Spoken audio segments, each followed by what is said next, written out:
We move to Napier on Tuesday. Let's look ahead to that one with Ross and Wasim. What are we expecting conditions-wise, Ross? Similar sort of thing where high-scoring venues, high-scoring ground, high-scoring games are expected, or are we expecting anything different in Napier this time of year? Yeah, I mean, Napier is a rugby ground. It's a dual-purpose ground, so it's slightly smaller than the Bay Oval they've just played on. Probably a little bit harder wicket.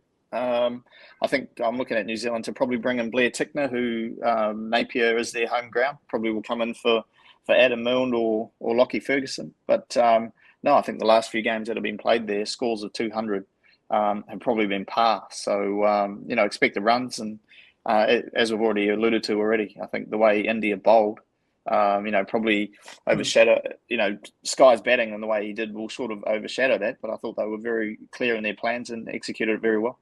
So if you have to talk to this youngish set of bowlers, Blair Tickner coming in, if he does in this game, Ross, if you're going to have that chat, right, how are we going to bowl to Surya, guys? How would that chat go? I bowl to the other guy as much as he can. No, I mean, at the end of the day, he's human and he will make mistakes. But, when you have a 50-50 chance, you have to take it. But the way he's batting at the moment, he was hitting sixes at the MCG and they were going, 10, 15 rows back. If he hits it like that at McLean Park, they'll be out of the ground. So, it is an intimidating place. And some of these young Indian bowlers, Bobby has been there before, but some of these Indian players who haven't been to Napier, it can be an intimidating place to turn up and know that if a batter does miss hit, it will still probably go for six. All right, fair enough. As far as India's 11 goes, I wonder if there was some surprises in that second T20 Wasim, where Mohammad Siraj got the nod ahead of Harshal Patel. Ishan Kishan opened with two left-handers at the top and not Shubman Gill. We're expecting more of the same, but just take me through those selections.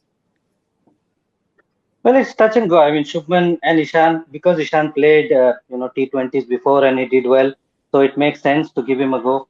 Nothing surprising there. Harshal Patel, just because he was in the World Cup squad and he was before the World Cup, he was the man India wanted to bowl in the middle overs, and suddenly, few games he didn't bowl well and he's gone out of favor. And Siraj has done well before the World Cup. In fact, we all thought that he would probably replace Bumrah.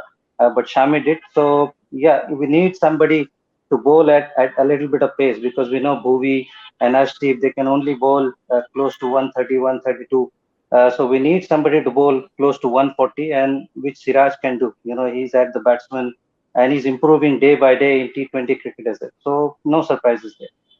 All right. Very quietly, perhaps Hardik Pandya's imprint on the game as captain in the last T20, Wasim. Often Deepak Hooda is not given the confidence to bowl, even if he is available to bowl. But Pandya didn't mind bowling Hooda in that game, even when there were two right-handers. In Williamson, Mitchell got a wicket too.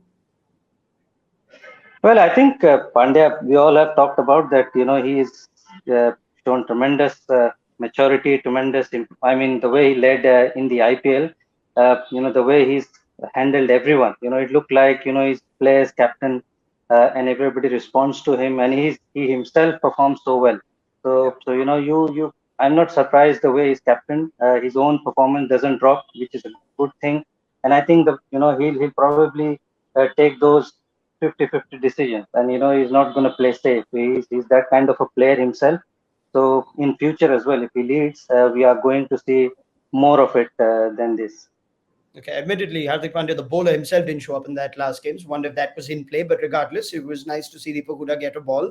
As far as New Zealand go, Ross, I guess there would be a concern around New Zealand's power game or their ability to chase scores in excess of 180 if a Finn Allen doesn't get going or if a Glenn Phillips falls cheaply. We saw that in the England-New Zealand game in the World Cup and in the second T20I. Is there anything they could do to change that up, perhaps, with the sort of batting resources they have? Yeah, I think a lot of the time we've been consistent in the way we play tournaments, and we haven't really gone away from our plan. I think it's time, with a couple of years out from the next World Cup, I think we need to be able to adapt and think in our feet. Just have that intent to try and hit boundaries all the time, really. So saying that, if we do lose a wicket, which, with Finn playing such a high-risk game, whether you chuck in a Daryl Mitchell or a Glenn Phillips, so that there's still some guy who can play that attacking role. Where at the moment, we were 32 off 6 overs, chasing 190. You're always going to be behind the game.